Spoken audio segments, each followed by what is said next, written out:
Alright everyone, welcome back to Garage Story. So if you've been watching the channel for a bit, you might remember this tiller from last year. I picked it up for free along with some other stuff. And well, it's kind of springtime, and if I'm ever going to sell this tiller, this is probably about the right time. So as I discovered last year, this thing has zero compression when pulled with the pull starter.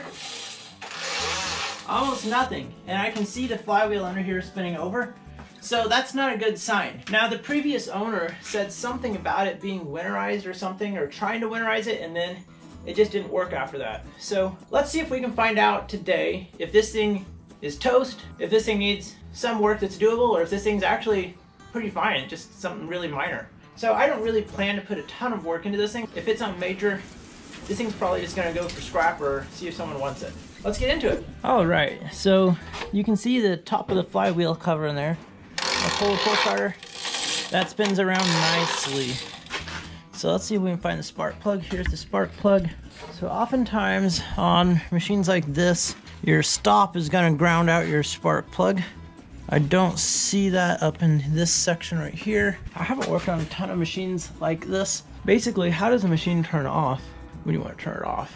Regardless, let's go ahead and just check the spark plug the way it is and see if it's getting any spark.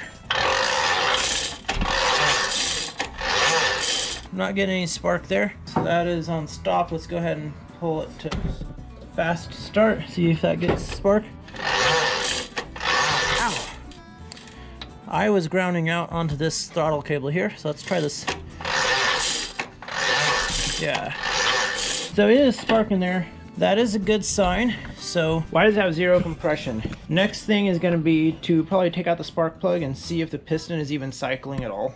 I don't know. There's a lot of possible issues here.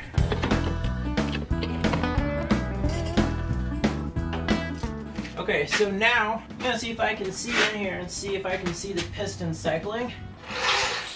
Oh no, piston is not cycling at all. Not really a surprise there. Now we just need to figure out why it's not moving. So let's start disassembly. Bolt there, one there. And we'll need to take that off as well. There may be something behind the air filter. It looks like these are 7/16, so let's start there.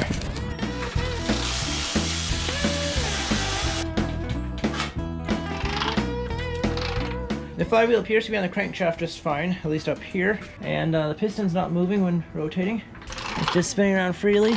I feel like we may have a broken connecting rod or one that came apart. So when I started going backwards, then I'm getting resistance. So we've probably got something going on in the crankcase here. It does not want to go backwards. It will go forwards, but not backwards. Now it does. Something freed up in there. My hunch is this thing is toast. I just don't know how he would have made it toast by trying to winterize it.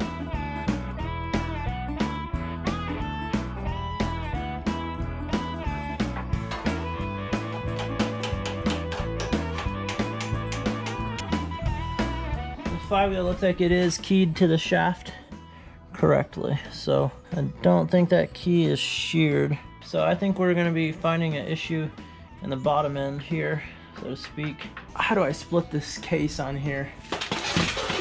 The whole engine is held down here, there, and there. So it looks like about 4 bolts that go to, oh, I'm not sure where they go. My plan now is to try to get the engine off. So I'm going to try to unbolt those 4 bolts, see if we can just slide the engine up and off. On the other hand, I can't get to that bolt back there, so I think we're going to be taking the gas tank off. So I've just witnessed 2 things here that I think are not the greatest design. One was that in order to get this bolt out here, I kind of had to take off the oil fill cap to get at it because it's so close. I don't like having my oil fill cap off right around where I'm working. And secondly, so this was a 7/16 head bolt. This bolt over here that hold them on are 1/2 inch. And yeah, look at that. Those are my head bolts. Why would I want to untorque my head to get my gas tank off? We're eliminating extra hardware, but also, you know, increasing the risk of gasket failure. So, not a huge fan of that. But just thought I'd share my 2 cents since I'm so knowledgeable. No, I'm not. Right. Here's our throttle wire. That's okay. Here's our grounding wire, which is, yeah, there it is, goes under there. That's what turns it off at low throttle. And here are my throttle linkage wire, so I just need to unhook all these from here and this.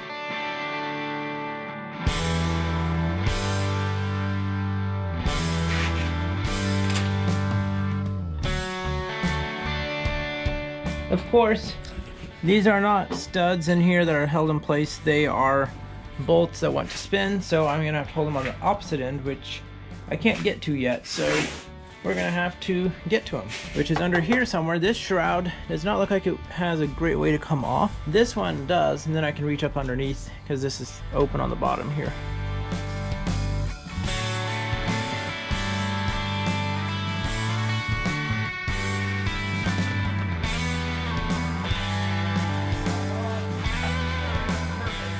And now, we should be able to get to the underside of those bolts that hold on. Oh yeah, there they are right there.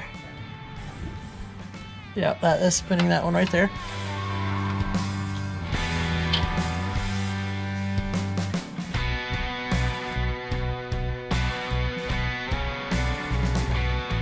Alright, last one. And thankfully those back ones had these other nuts on them, so I was able to just hold them down here and spin them out. So now this engine should be relatively free, except for the crankshaft region, which it's possible I should have thought about first. Oh yeah, absolutely no problem tying it up. Except for there's a belt down here. There's some drive clutches or stuff. Okay. There's our gear case or whatever, and there's our belt, so cool. This part here should also slide off, but let's just try to pull the belt off for right now to get the whole engine out of here. It's not going to do what I want it to do. Ah, there we go. All I had to do is just pick up and slide it this way. So here is the drive belt, which was fit in that pulley right there, and this fit over this and drove it. Oh, it slides up and down. So if I go from forward to neutral, that drops it down a little farther. Changes the belt tension. If I go to reverse, if I can push it there, it doesn't want to go to reverse.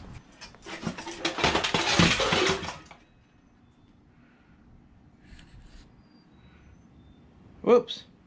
There is reverse. So forward is a spot it will stay, and reverse is more like a momentary. Hey, I got the engine off, so you can't complain.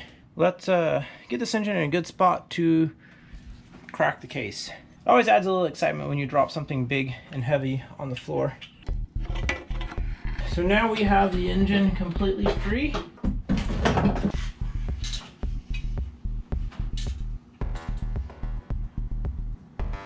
That's not a good sign. There's no oil in it. And listen to that. There are a lot of loose parts in there. So I'm about 95% confident this thing is toast and that I will not be fixing it. It's just had a lot of bad signs. I'm not saying that someone else couldn't fix this if they wanted to. I'm just thinking in terms of the fact that I don't have a garden, so I don't really need a tiller like this that much. If I had a tiller, I'd probably want more like a tractor attachment, something bigger for tilling up large areas. If I wanted to sell this thing, if this thing was running well, it would probably be worth like 200 bucks. So if I took the time and money to fix it the rest of the way, I'd probably make like 50 bucks or 100 bucks on it for several hours of work and an unknown outcome, because we also don't know if the carburetor is in good shape or not, or how much time we'll have to spend to clean it. I'm not saying these aren't things that we can't do. It's just a matter of, is it really worth our time to do them? So that's kind of what I'm looking at here in this situation. Let's go ahead and crack open this case and see what's in there.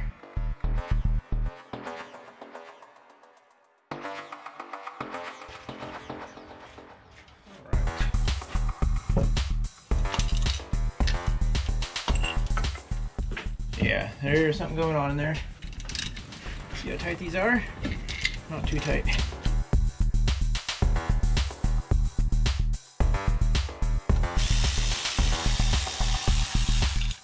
Kind of cool. This is a clutch in here. This sleeve in here rotates on the outside of this down here. It's kind of interesting because the belt drive is driven off here, so there's no clutch here. It's just a belt driving directly off of here. I feel like the lower part drives the tines.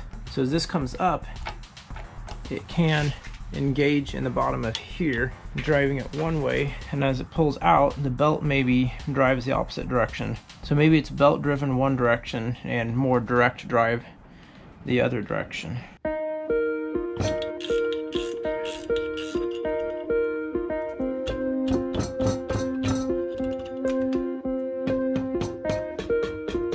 All right, what do you guys think we're gonna see in here? Wow, tons of metal shavings and particles in there. Oh yeah. Pretty much what we would have expected happened. We have a broken connecting rod.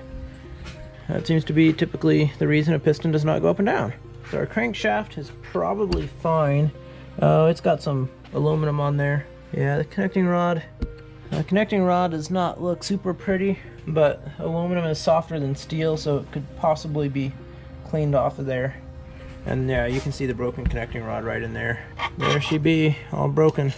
Let's see if we can get the flywheel rotated around. Okay, so what happened here? That is crazy. This thing like disintegrated. I've broken so many places. It looks like gravel in there, all that stuff. I'm impressed. That's quite the break. There we go. There we can look at the crank. You can see that crank a little bit better now. I'll turn off my light in case you see it better without the light. It's definitely not smooth anymore, but it could just be all aluminum that's rubbed off on there that we could polish off. It definitely doesn't look too much changed in size, like it's worn to me. But let's look at this governor for a minute. So here's our cam gear. Our governor looks like it is keyed off of the cam gear, so to speak. It's a 90-degree drive, and it gets held in here. As it spins around, these weights can fly out, I guess. Yeah, since they have weight mass to them, as they spin faster, they go out farther, which pushes that out. So as those go out, that comes out, and that pushes this thing, which, oh, we're resting on there. So this thing is our governor. That linkage goes all the way around the engine through there. And this attaches to our carburetor on one of these hookup points. It's right here.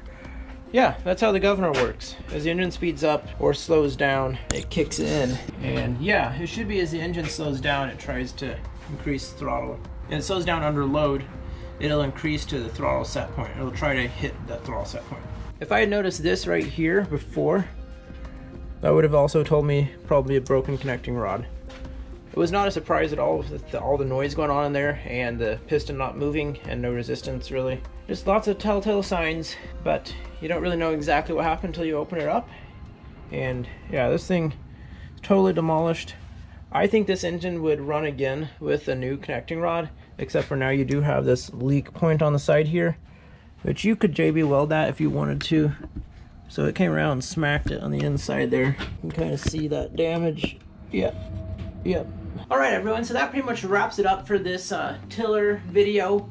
We're not going to get this thing running. It is springtime, it is the time to sell tillers if we had tillers to sell, but we don't. This was the only tiller we had. At the very least, we'll get this thing out of the shop because it's been stored over here along the wall for a little while now. So it'll be nice to get that space in the shop here and know what's going on with this thing now. And it's probably just going to be scrapped.